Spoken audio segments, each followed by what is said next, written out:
Good day mga idol. Alam nyo po ba, madali lang lutuin ang adobo sa gata. Napakasarap nito at napakalinamnam. Tiyak mapaparami ka ng kanin dito. Halika, turo ko sa inyo. Let's go. Prepare lang po tayo ng bawang, sibuyas, dahon ng laurel, paminta, patatas, kakanggata o nyog, toyo, ating manok, at sili kung mahilig po kayo sa maanghang. Hiwain lang po natin ang ating bawang, pati sibuyas, saka ang ating patatas. Magpainit na tayo ng kawali mga idol. Lagyan na rin natin ng mantika. Gisa na natin ang ating bawang, sibuyas.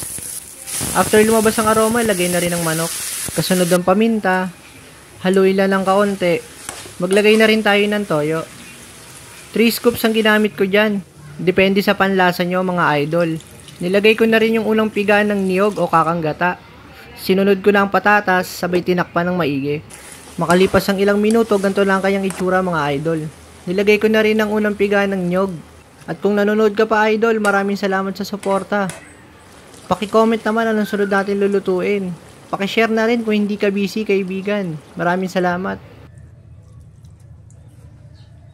Tara mahal, kain na.